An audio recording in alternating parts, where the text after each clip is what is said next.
Have you ever noticed this? Your phone starts ringing, and instead of answering, you freeze. You stare at the screen. You hope it stops.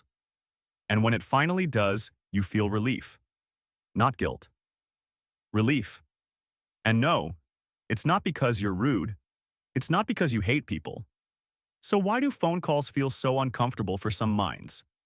Here's the psychology behind people who don't like phone calls. This behavior is far more common than we admit, and it reveals a lot about how certain brains process communication. Let's break it down.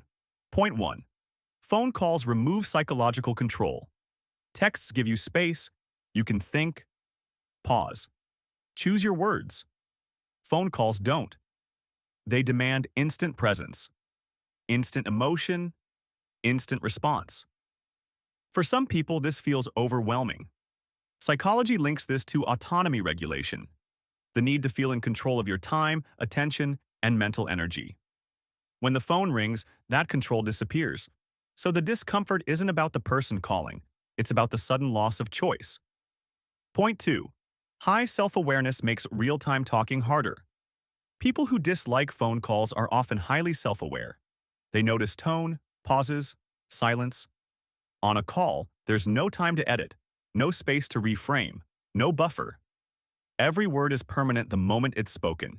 This activates social self-monitoring, the constant internal check of, how do I sound? Was that awkward? Did I say too much?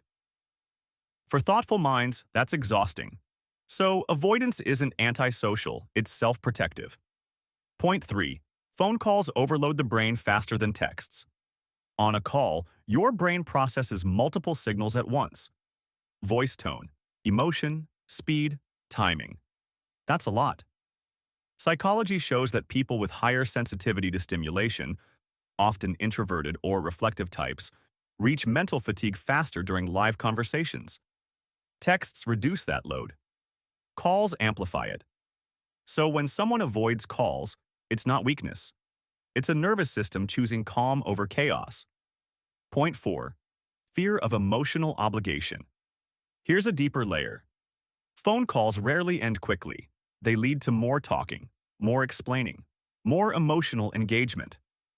For emotionally independent people, this can feel draining. Not because they don't care, but because they care deeply and don't want shallow interaction. Psychology links this to emotional boundary regulation. Some people need space to engage fully. Calls don't allow that space. So the mind resists. Point 5. Silence feels safer than real-time vulnerability. Texts create distance. Calls create exposure. On a call, silence is noticeable. Hesitation feels loud. Emotion can't be hidden. For people who value emotional precision, this feels risky. So the brain chooses the safer option. Avoidance. Not out of fear, but out of awareness. Now here's the important part.